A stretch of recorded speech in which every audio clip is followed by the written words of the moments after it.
Just 3 years after losing Arthur, my heart stopped again, but this time from a $53,000 credit card bill for luxuries. My daughter-in-law, Serafina, enjoyed while texting me photos. She even implied I was too old to remember giving permission. I hung up the phone with my son, Daniel. A new fire igniting in my soul. My story is just beginning. Follow along, like, share, and let me know where you're listening from. The heavy cream envelope lay innocently on my mahogany desk, amidst a stack of utility bills and charity appeals. My hands, still trembling slightly from the early morning chill despite the warmth of the kitchen, reached for it. It was from the bank, the kind of important-looking correspondence that always made me pause. Opening it, my eyes scanned the first few lines, then dropped, like a stone in a well, to the shocking, impossible figure. $53,000. My breath hitched. $53,000. My heart, still fragile after Arthur's passing, began to pound a frantic rhythm against my ribs. I had always prided myself on my financial prudence, a trait Arthur had admired. This bill was an aberration, a cruel joke. My fingers fumbled as I spread the detailed statement across the polished wood, my gaze snapping from one item to the next. Tiffany & Co., a purchase exceeding $10,000. Cartier, another significant sum. A luxurious spa package, then, unmistakably, first-class airline tickets to Paris, France, for 2 people. My mind raced, trying to reconcile these extravagant purchases with my own quiet life. Who could have done this? Who had access to my primary credit card, the one linked to my late husband Arthur's legacy? The one I used only for essentials and the occasional thoughtful gift for family. A wave of profound loneliness washed over me.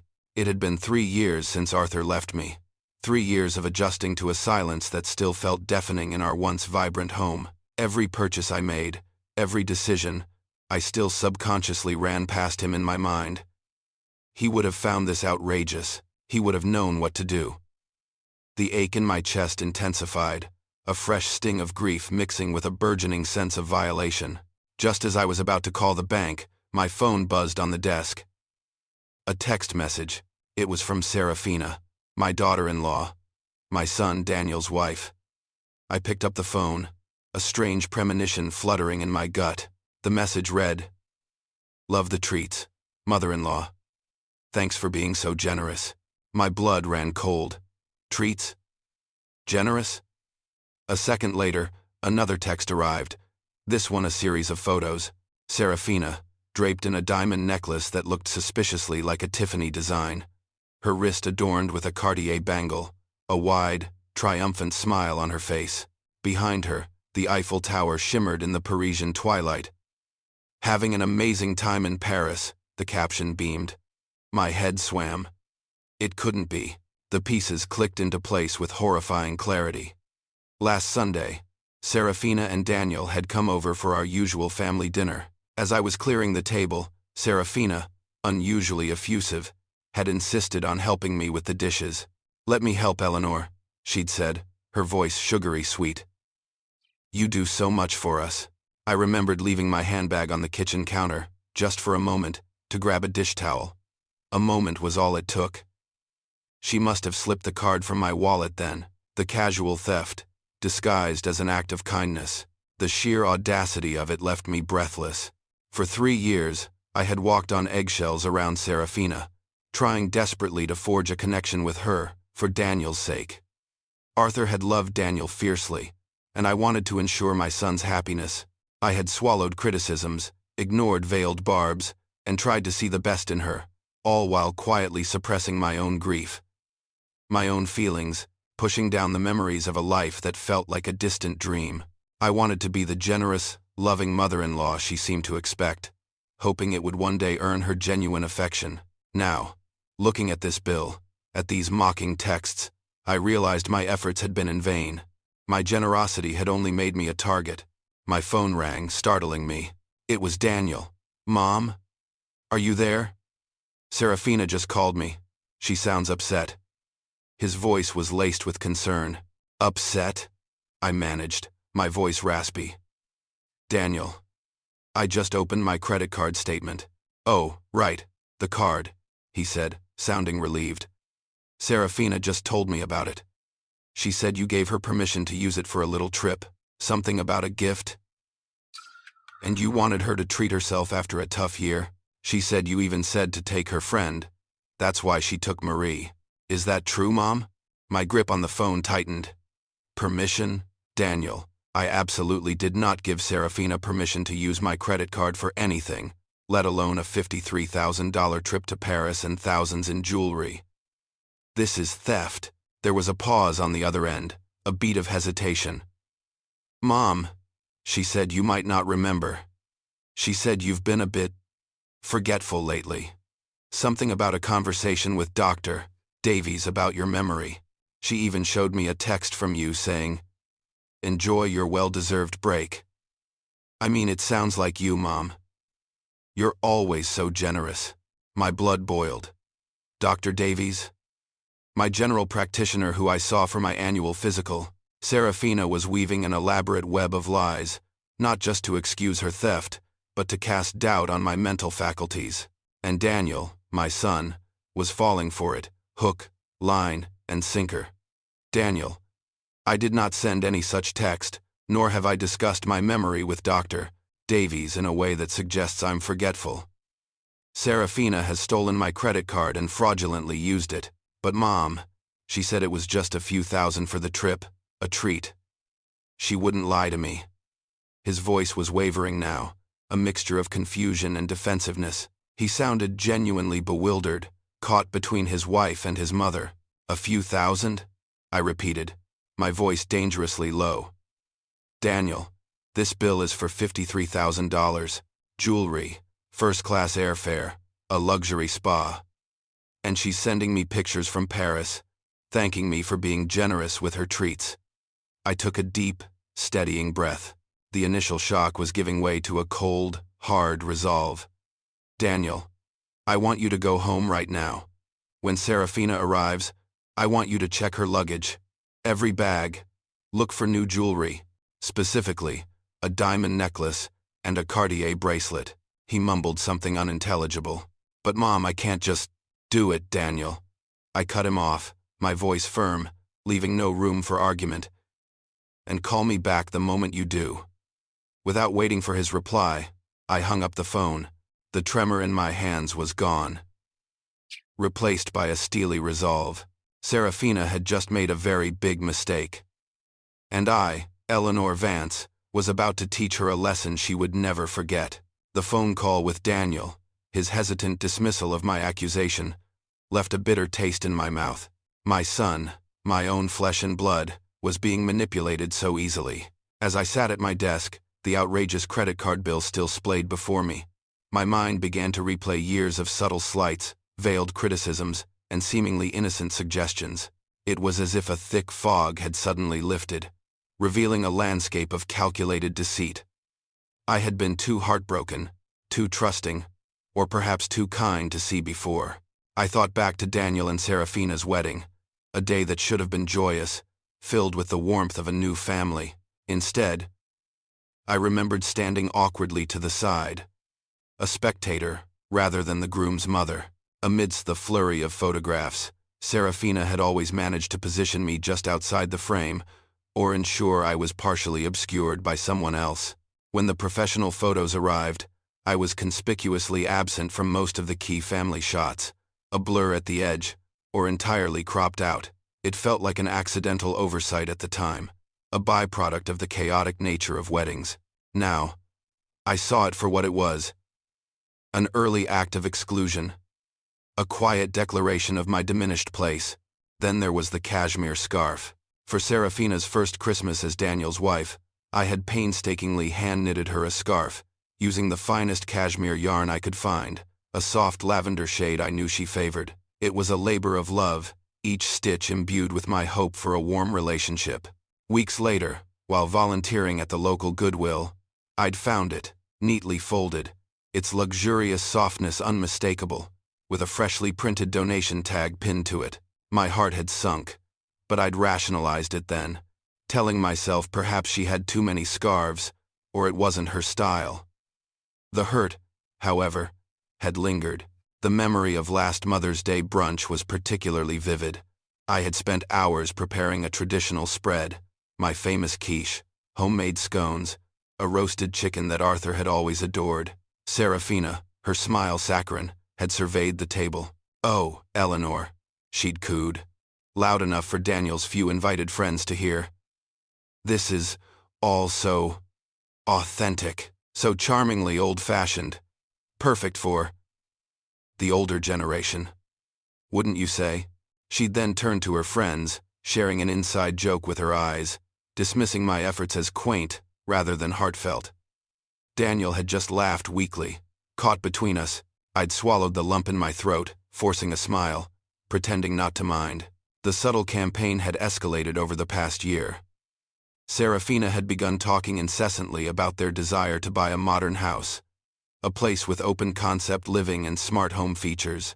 In these conversations, she would often turn to me, her voice laced with what seemed like concern.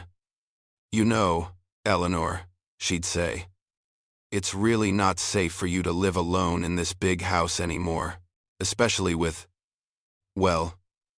your memory issues, and those falls you've been having."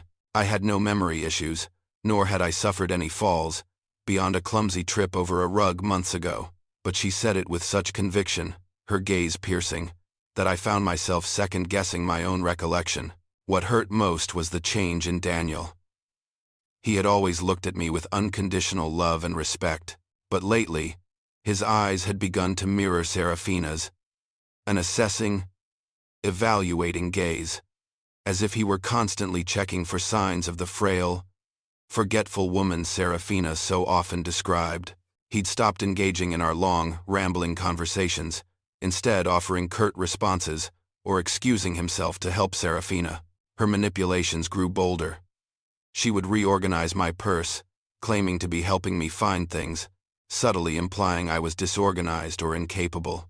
She started speaking louder to me, enunciating slowly, as if I were hard of hearing, even though my hearing was perfectly fine. And the dreaded, "You've told me this story before," Eleanor became a frequent refrain, always delivered with a sigh and a pitying look. Each instance chipped away at my confidence, making me question my own mind, my own reality. Then came the financial probes. "Eleanor, wouldn't it be easier if all your bills were on automatic payment?" she'd suggested one afternoon, looking over my shoulder as I balanced my checkbook. "And you really should meet my financial advisor, Mr. Albright. He's brilliant. He could help you manage everything, take the stress off your shoulders."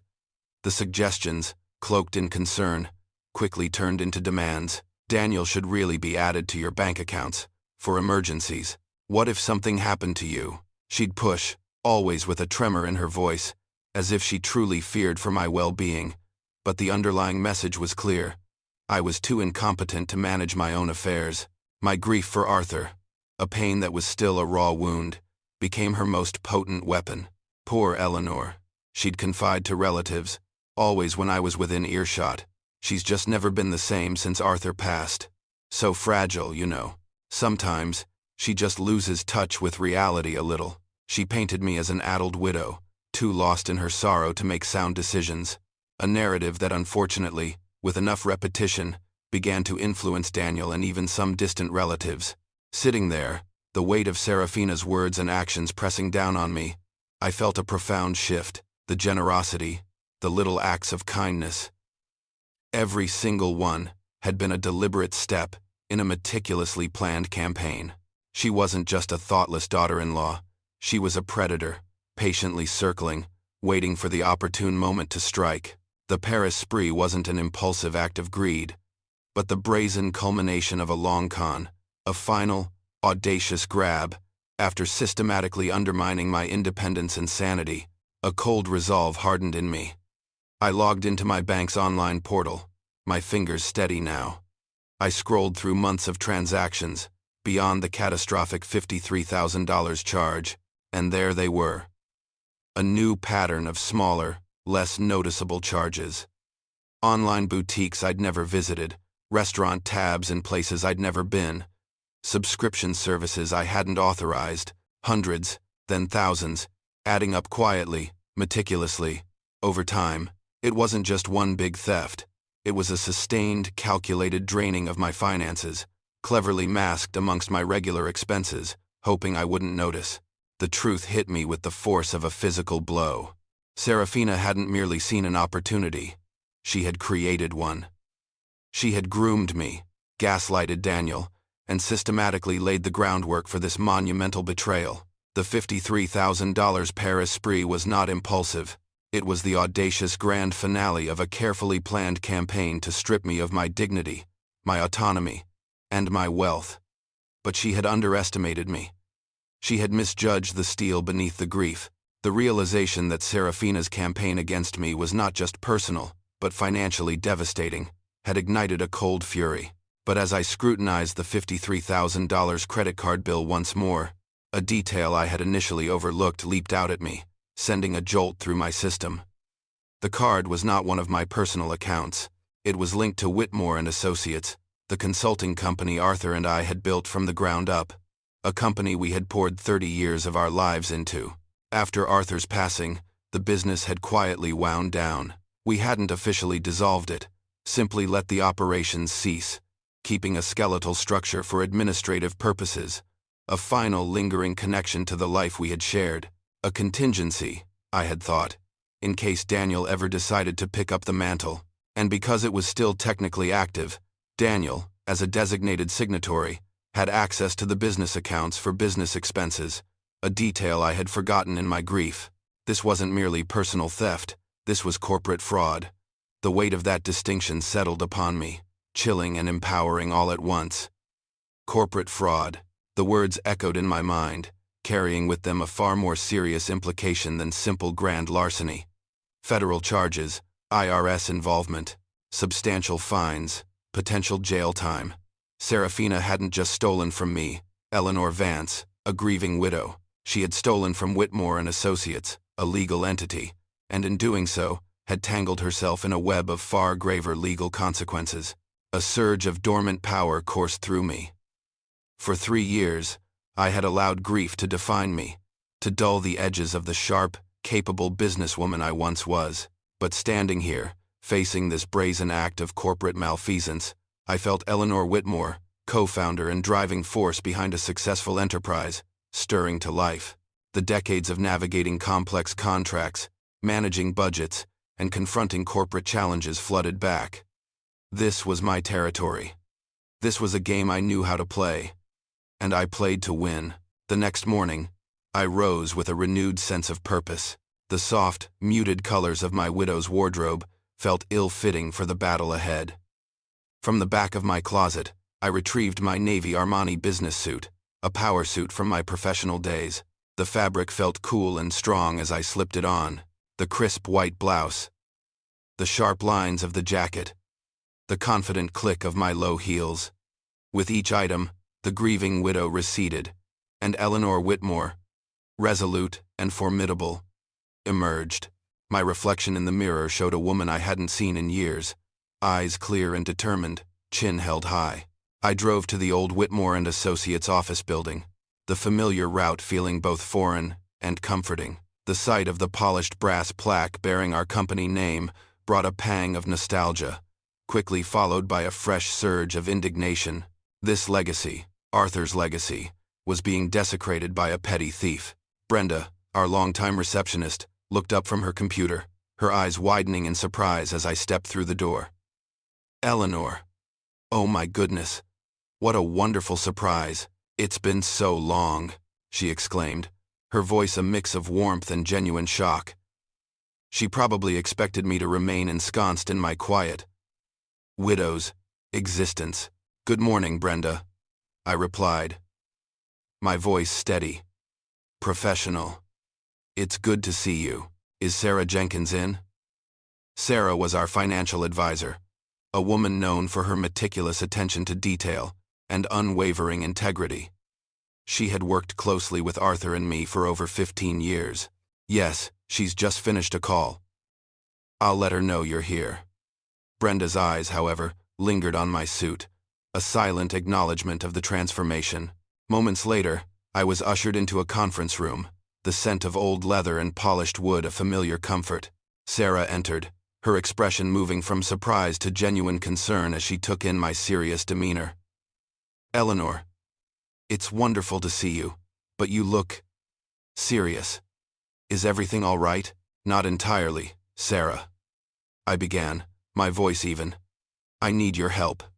I need to see all transactions on the company credit cards for the past 6 months, especially the one tied to my name and Daniel's." Sarah's brow furrowed. "Of course. Is there a particular concern?" "Yes," I replied, pulling out the printed statement I had brought. "This concerns a sum of $53,000, among other smaller, unauthorized charges." She sat down, her posture straightening, immediately recognizing the gravity in my tone. Within minutes, she had pulled up the digital records. As we scrolled through the transactions, the timeline stretched beyond my initial 6-month request. The unauthorized purchases, primarily luxury items and travel expenses, spanned not 6, but 8 months, gradually increasing in frequency and value. Serafina's pattern was laid bare, a meticulously documented chronicle of her escalating greed. "This one here," I said, pointing to a 5-figure charge from Tiffany & Co. "This was coded as client entertainment?" Sarah nodded, her expression grim. "Yes, it is. As are several others here for luxury goods and travel."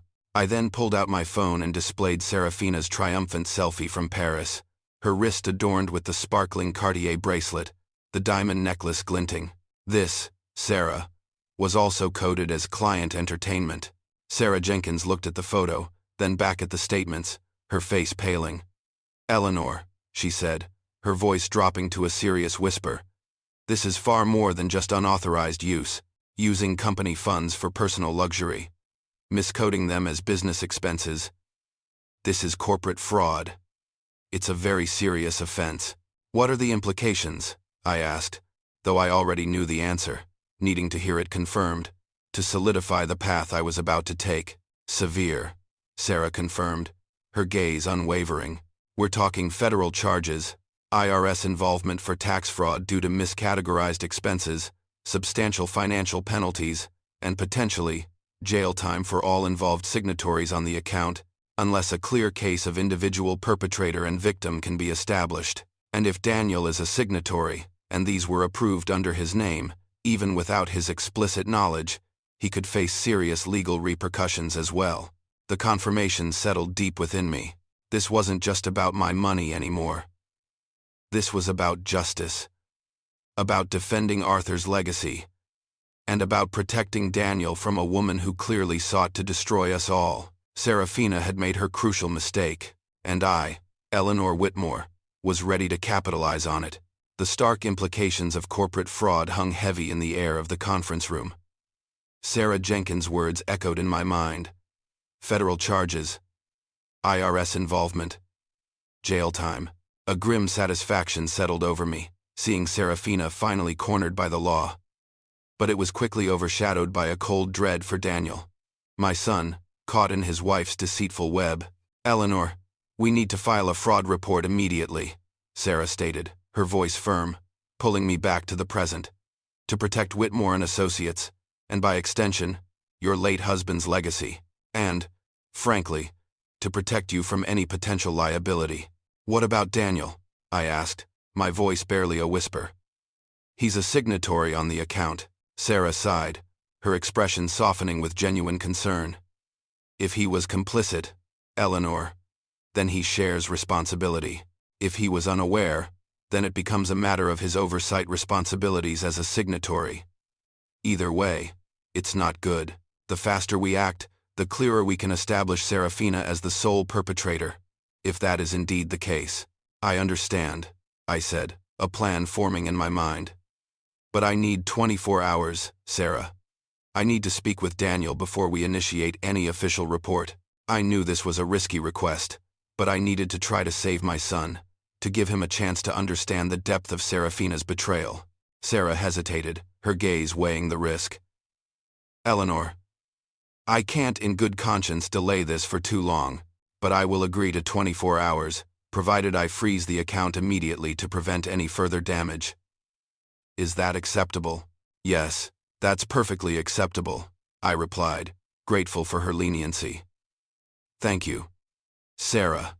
I spent the rest of the day in my old office, the hum of the computers and the familiar scent of paper and toner a strange comfort. Sarah had supplied me with printouts of all the company credit card statements. As I painstakingly reviewed each transaction, cross-referencing dates and amounts, the picture grew even darker. The $53,000 Paris spree was merely the tip of the iceberg. Over the course of 8 months, Serafina had systematically siphoned off nearly $75,000 from the company accounts through a series of smaller, seemingly innocuous purchases, all coded as legitimate business expenses. The audacity was staggering. As dusk settled, casting long shadows across my desk, I felt a new surge of resolve. This was no longer just about recovering funds. This was about exposing a calculated, years-long plot. That night, under the cover of darkness, I drove to Daniel and Serafina's house. I had a spare key, given to me years ago for emergencies, a gesture of familial trust now stained by deceit. The house was dark and silent. Serafina and Daniel, still enjoying their ill-gotten vacation in Paris. Inside, the house spoke volumes.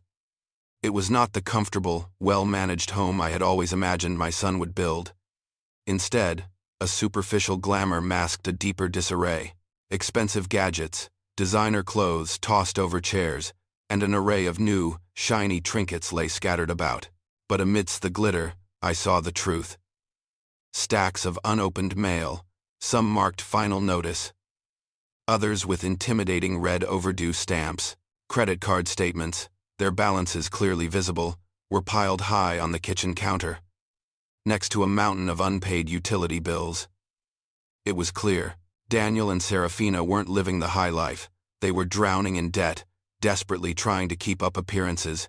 And now, Serafina had turned to outright theft. My target was Serafina's study, a small room she kept meticulously tidy, a stark contrast to the rest of the house. I began my search, focusing on anything related to finances or personal documents. It didn't take long. In a hidden compartment within her elegant jewelry box, I found a collection of expensive pieces. Diamond stud earrings, a delicate pearl necklace, a sparkling tennis bracelet. Each one, I realized, was likely another unauthorized purchase, another piece of the expanding timeline of her theft, carefully acquired and concealed. Then, tucked beneath a false bottom, I discovered a folder. It was labeled simply, Financial Planning. My heart pounded as I opened it. Inside, I found printouts of my own personal banking statements, a detailed breakdown of my investment portfolio, and even the deed to my house. There was a copy of Arthur's obituary, carefully highlighted sections detailing his assets and the terms of his will. But what truly turned my stomach were the pages about inheritance laws, and worse, detailed instructions on how to obtain a power of attorney, complete with blank forms. And then, I saw it. A crumpled, handwritten note, tucked into the back of the folder, scrawled in Serafina's distinctive, elegant hand. It read, Timeline. Established pattern of confusion. Memory issues. Get added to accounts by summer. PA, by Christmas. Full access within 18 months. A cold, visceral shock ran through me. This wasn't just opportunism. This was a meticulously planned, long-term scheme. The credit card theft, the Paris spree. It wasn't the end goal. It was a test run. A bold move to gauge my reaction, to see how much she could get away with before moving on to the final stages of her plan, gaining full control of my entire estate. 18 months. She had been planning this for 18 months, systematically trying to isolate me, diminish my credibility, and paint me as an ailing, forgetful old woman. My hands shook, not with fear, but with a righteous anger that vibrated through every fiber of my being. I methodically photographed every single document in that folder, every printout, every note. This was indisputable evidence, a damning indictment of Serafina's true character. Back in the safety of my own home, the silence felt heavy. The woman I had tried so hard to welcome into my family was not just a thief. She was a predator, cunning, and ruthless. The grief that had clouded my judgment for so long finally lifted. replaced by a clarity that was both terrifying and exhilarating. Serafina had started a game of chess, and I, Eleanor Vance, was about to make my first devastating move. I picked up my phone, my fingers steady as I typed a message to Daniel. Yes, we should talk. Come by Sunday evening. Bring Serafina. There's something we all need to discuss. The trap was set. If you're captivated by the story so far, and eager to see how Eleanor's plan unfolds, please hit the like button, share this video with your friends, and subscribe to my channel so you don't miss a single part of this unfolding drama. Let's get back to the story. Sunday evening arrived with a quiet intensity. The air in my home was thick with unspoken tension, a stark contrast to the aroma of Daniel's favorite pot roast simmering in the kitchen. I had spent the afternoon preparing it, a conscious decision to evoke a sense of normalcy, of home, of the comfort that Serafina had so cruelly violated. This wasn't just a meal. It was a return to roots, a reminder of what they had taken for granted, and what they stood to lose. The doorbell chimed precisely at 7. I took a deep breath, smoothing the front of my dress. This was it. I opened the door to find Daniel, looking uneasy, standing beside Serafina. She was radiant, a vision of carefully curated elegance. Her new silk dress, likely a designer piece from her Paris spree, shimmered, and on her wrist, catching the light with every subtle movement, was the diamond tennis bracelet, the very one I'd seen in her jewelry box, acquired with my company's money. She radiated a triumphant confidence, entirely unaware of the storm I was about to unleash. Eleanor, darling, Serafina trilled, leaning in for a kiss that barely grazed my cheek. You look wonderful. You know, Daniel was a little worried you were getting anxious. But you're just fine. The casual dig was swift, subtle, and designed to reinforce the narrative she had so carefully constructed. Me, the anxious, dependent mother, prone to fits of memory loss. I simply smiled, a cool, unreadable expression that belied the fire in my gut. We sat down at the dining table, set with my best china. Daniel seemed to pick at his food, his usual hearty appetite diminished by a palpable nervousness. Serafina, however, regaled us with a lively, elaborate account of their luxurious Paris trip. Every detail was painted in vivid strokes. The stunning views from their 5-star hotel, the exquisite French cuisine, the exclusive boutiques. She made sure to mention every high-end experience, every fleeting moment of grandeur, carefully sidestepping any mention of costs or how such an extravagant trip had been financed. Her narrative was a theatrical performance, a bold-faced lie delivered with an unshakable conviction. As she gestured animatedly, the diamond bracelet on her wrist sparkled, drawing my gaze. "That's a beautiful bracelet, Serafina," I remarked, my voice calm, almost conversational. "Is it new?" She glanced down at it, a flicker of something unreadable in her eyes. "Oh, this old thing? I've had it forever, Eleanor. You know me. I love timeless pieces." Her lie was automatic, a reflex. She was so accustomed to deception, it seemed, that she couldn't even acknowledge a new possession without resorting to falsehoods. I nodded slowly, letting the silence stretch for a moment before I spoke again. "It's funny you mention timeless pieces, Serafina, because I've actually been doing quite a bit of reviewing of my own lately. Financial statements, to be precise." My gaze swept from her, to Daniel, then back to her, and I've come across some unusual charges. So unusual, in fact, that it suggests someone might have gained unauthorized access to my cards. Daniel immediately shifted, his fork clattering against his plate. He turned to Serafina, his face etched with confusion and a hint of accusation. "Serafina, Mom said she didn't give you permission for those charges. She said it was theft." His voice was low, strained. Serafina's smile faltered, but her recovery was swift. She adopted a wounded expression, her eyes welling up with what appeared to be genuine tears. "Daniel, how can you even think that?" "Eleanor," I explained everything to Daniel. "You said, 'Enjoy your well-deserved break.' You told me to treat myself, just like Arthur always wanted you to." She invoked Arthur's name, a calculated move to manipulate my emotions, to turn my grief against me. You even sent me a text, remember? About the trip, I placed my napkin neatly beside my plate.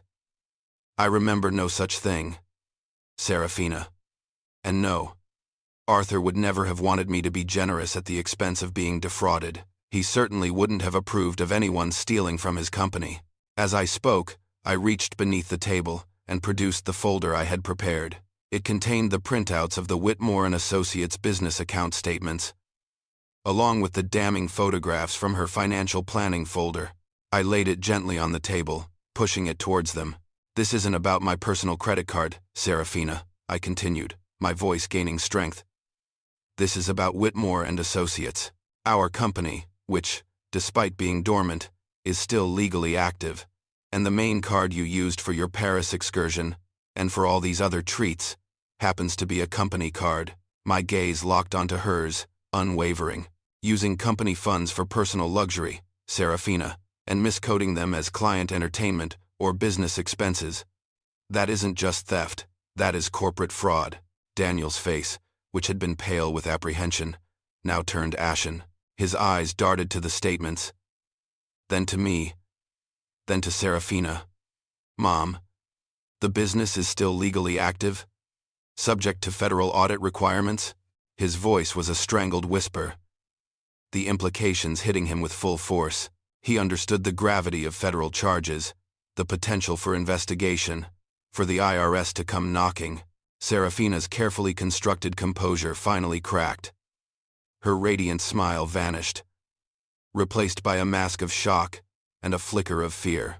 Corporate fraud? Eleanor, that's ridiculous. It was a mix-up, a simple misunderstanding. I must have grabbed the wrong card by mistake. She reached for Daniel's hand, pleading with her eyes. A mix-up? I countered, my voice cutting through her desperate plea. Serafina, $75,000 isn't a mix-up. It's fraud. I then spread out the additional statements on the table, revealing the full extent of her deception. The months of smaller, unauthorized purchases, the steady draining of the company's accounts, all leading up to the grand finale in Paris. The table was now littered with irrefutable evidence of her carefully planned, long-term scheme. The pot roast sat untouched, a silent witness to the unraveling of her lies.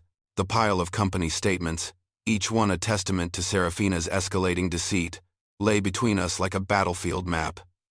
Daniel recoiled, pushing his chair back from the table with a grating screech. His eyes, initially clouded with confusion, now cleared with a horrifying clarity. He stared at the documents, then at Serafina, the pieces of the puzzle clicking into place. Months? Serafina, you've been using Mom's business account for months? Not just for the trip? His voice was thick with disbelief, then rising anger. Serafina, cornered, dropped her act of wounded innocence. Her face flushed, and her eyes flashed with defiance. So what, Daniel? Eleanor has plenty of money, more than she knows what to do with. And we're drowning in debt. What was I supposed to do? Just sit back and watch her hoard it all while we struggled? She spat the words out, a venomous justification for her actions. Hoard it? Daniel roared, slamming his fist on the table, making the untouched pot roast jump. That's my mother's money, her and Dad's legacy, and more than that. Serafina, this isn't just a few $1,000s from Mom's personal savings. This is corporate fraud. This could send us both to federal prison. You've made me an accessory to fraud. His face was beet red, his jaw clenched, the depth of his betrayal and fear evident. I watched, giving Daniel the space to confront his wife, to see her for who she truly was. When he paused, breathless with rage, I knew it was time for the final blow. I picked up my phone, unlocked it, and slid it across the table to Daniel. There's more, Daniel, I said, my voice calm, contrasting sharply with the storm brewing around us. This is what I found in Serafina's financial planning folder. Daniel stared at the phone, then slowly picked it up. His eyes, wide with a terrible realization, scrolled through the images. My bank statements, my property deed, Arthur's obituary highlighted for financial details, the printouts on inheritance laws, and, most damningly, the blank power of attorney forms. He lingered on the handwritten note, Serafina's clear, elegant script mocking him from the screen. Timeline. Established pattern of confusion. Memory issues. Get added to accounts by summer. PA by Christmas. Full access within 18 months. With each image, Daniel's expression hardened, the anger slowly draining from him, replaced by a profound, chilling emptiness. His gaze, when he finally lifted it from the phone, was fixed on Serafina, devoid of any warmth, any remnant of the love he once held for her. He saw it all. The systematic plan to strip me of everything, to render me helpless, to take not just my money, but my dignity and my autonomy. And in doing so, he understood that Serafina had planned to take everything from him too, his rightful inheritance, his future. In that moment, watching him, I could almost physically feel his love for her die. "Daniel, no!" Serafina cried, reaching out to him, her voice thick with desperation. "It wasn't like that. I was doing it for us, for our future, for a better life. We were struggling, honey. And she just had so much." Daniel flinched away from her touch as if burned. "For us? For our future?" He spat, his voice low and dangerous. "You lied to me, Serafina. You manipulated me, made me question my own mother, made me think she was losing her mind. You tried to turn me against her, against the only family I have left." He rose, towering over her, his disappointment a palpable force. "This wasn't about us. This was about you, your greed, your ambition, your utter disregard for anyone but yourself." Serafina, seeing her carefully constructed world crumble, lashed out, her eyes blazing with malice. "Oh, and Eleanor, the saint, was always there for you, wasn't she? Don't forget, Daniel, she was never there for you growing up, always too busy with her precious Whitmore and associates, always prioritizing work over her own son." My heart ached at the familiar, unfounded accusation, a cruel twist of the knife she had used against me for years. But Daniel, to my surprise and profound relief, did not waver.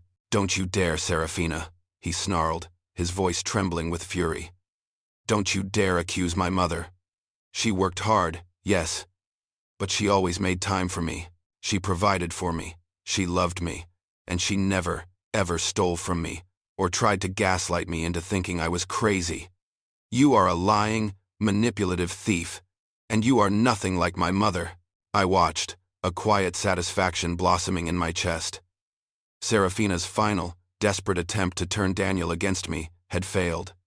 He saw her, truly saw her, for the first time. I rose from my seat, my voice calm but unwavering, recapturing the room's attention. "This is a family matter, Serafina," I began, my gaze sweeping over her terrified face. "And I believe family matters should be resolved within the family, if at all possible. I've spoken with Sarah Jenkins, our financial advisor. We haven't filed a formal fraud report with the authorities yet. There is a way to avoid federal charges, to keep the IRS out of this, and to prevent Daniel from being implicated as an accessory."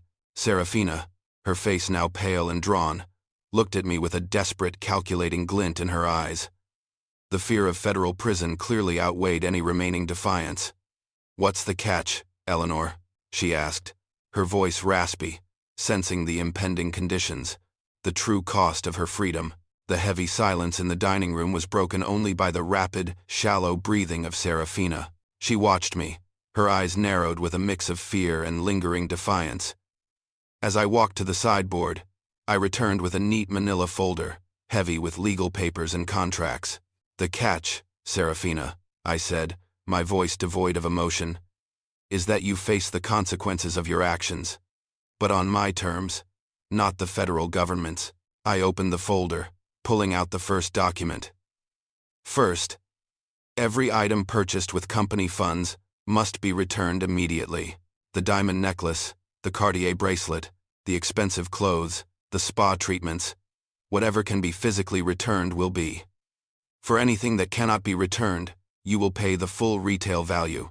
This must be completed within 1 week." Serafina scoffed. "Return it? And pay for what I can't?" "Eleanor, I don't have that kind of cash just sitting around.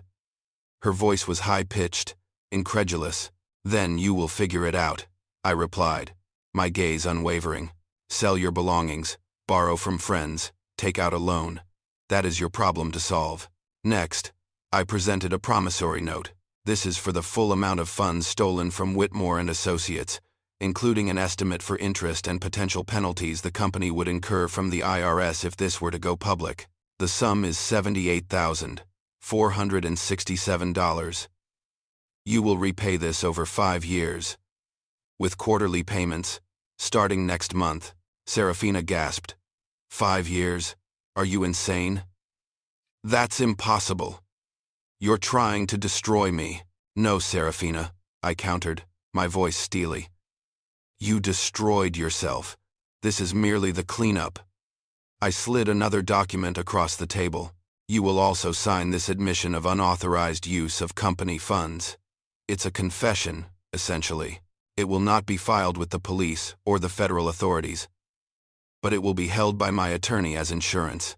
Should you default on any of these terms, or attempt to harm me or Daniel in any way, this document, along with all the other evidence I possess, will be immediately submitted to the appropriate legal channels. Serafina's face, already pale, now turned chalk white. The full weight of her predicament was crushing her. You can't do this, she stammered, her voice shaking. You can't just dictate my life. I am merely dictating the terms under which I choose not to press federal corporate fraud charges against you, I corrected calmly. You are free to decline, but I assure you, the alternative will be far more unpleasant. I paused, letting my words sink in. Then, I pulled out the final document.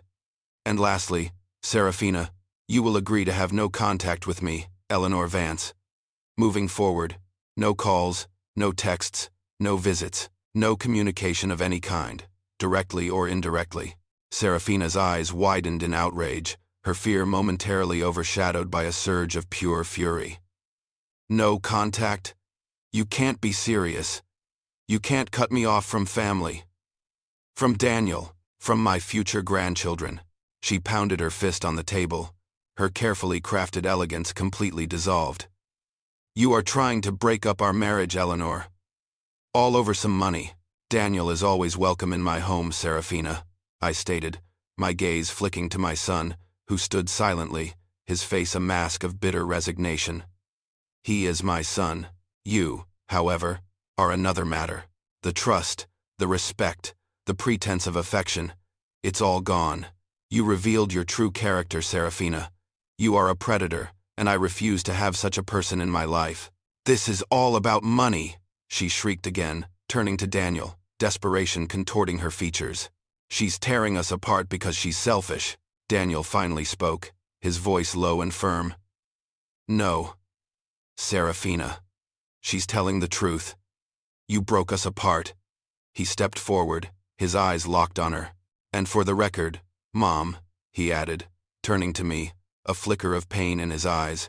When I found your documents in her folder, I also found something else she was hiding. Her research on divorce settlements. She was already looking into leaving me, taking half of what she thought was our shared assets, after she'd gotten her hands on Mom's money. Serafina's jaw dropped. She stared at Daniel, speechless, her betrayal now complete and utterly exposed. Her last vestige of control, her ability to manipulate, had been stripped bare. I looked at Serafina, who now stood utterly defeated, every lie and manipulation laid bare. You have 48 hours, Serafina. 48 hours to review these documents, to consult an attorney if you wish, and to sign them.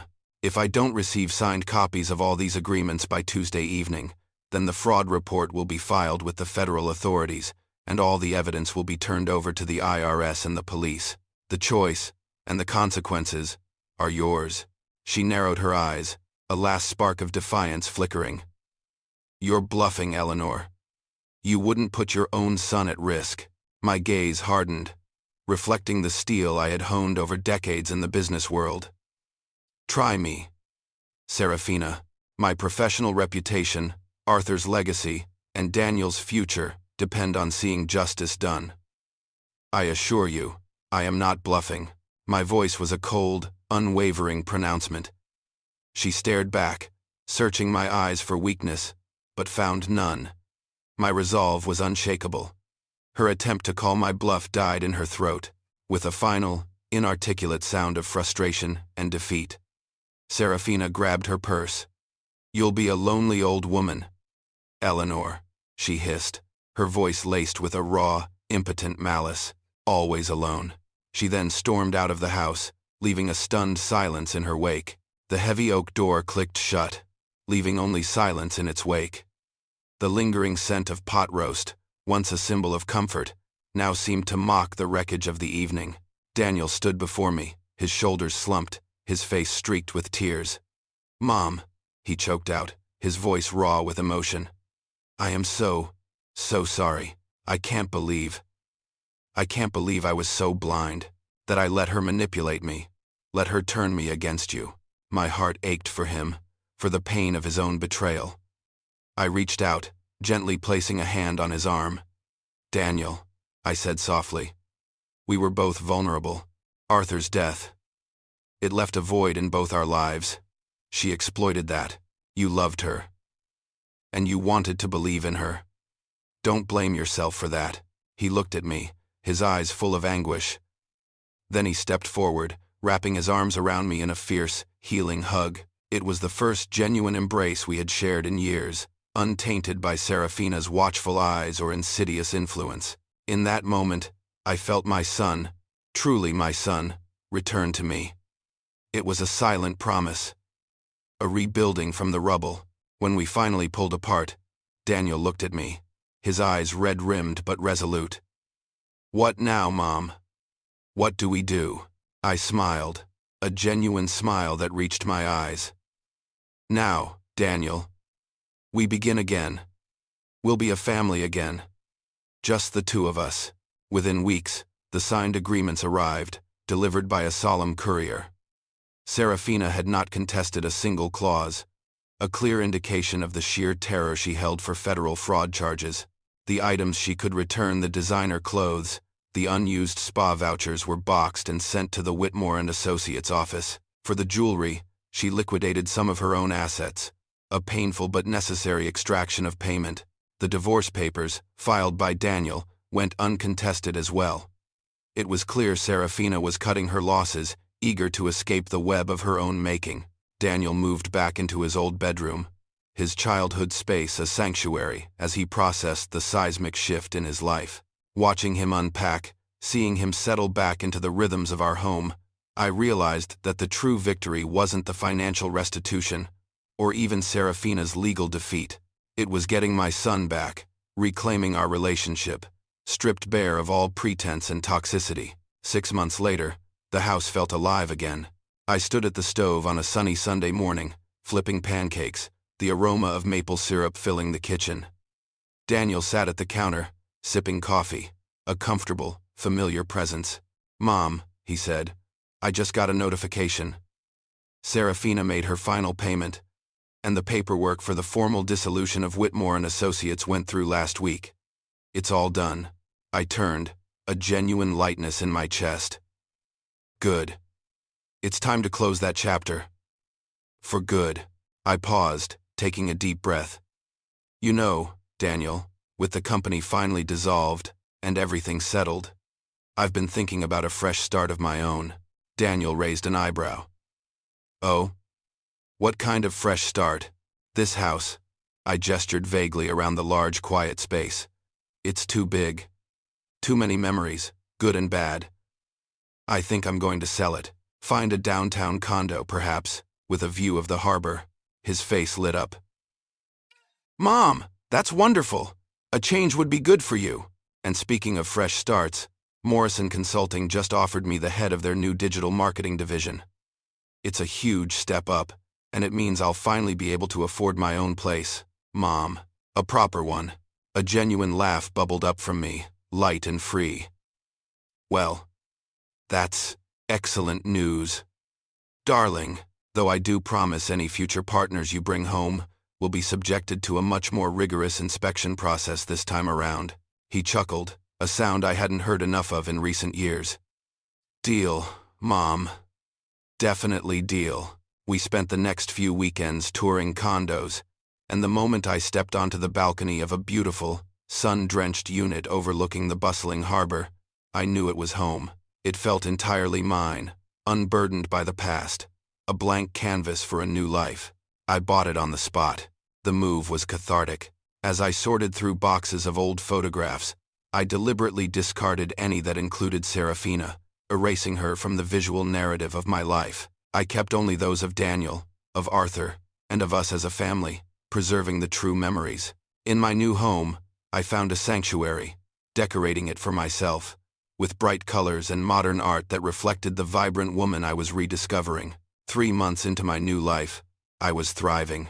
I joined a book club, a photography class, and a walking group, making real friends who knew Eleanor. Not just Arthur's widow, or Daniel's mother. The loneliness Serafina had threatened me with was replaced by a rich, fulfilling independence. One evening, as the sun dipped below the horizon, painting the harbor in hues of orange and purple, Daniel arrived, carrying a chilled bottle of champagne. "To freedom, Mom," he said, his eyes sparkling. "And to my promotion. Officially accepted the role today." We toasted on the balcony, the city lights beginning to twinkle around us. "I'm so proud of you, Daniel," I said, a warmth spreading through me. He leaned against the railing, looking out at the glittering water. "Mom, I'm sorry it took me so long. To see what was happening. To come back to you." I squeezed his hand. "You're here now. That's all that matters." I took a sip of champagne, the bubbles dancing on my tongue. "You know, Daniel," I confessed, "I'm not sorry about any of it." He turned, surprised. "Not sorry?" "No," I affirmed, a profound sense of peace settling over me. Serafina's greed, her betrayal, it forced me to wake up. It showed me a strength I didn't know I still had. It led me to reclaim my life, to find my independence again. I looked out at the vast, open harbor, feeling the cool breeze on my face. For the first time in my adult life, "Daniel," I whispered, a joyful tremor in my voice, "I get to decide what I want. Whatever I want." The future stretched before me, boundless and bright.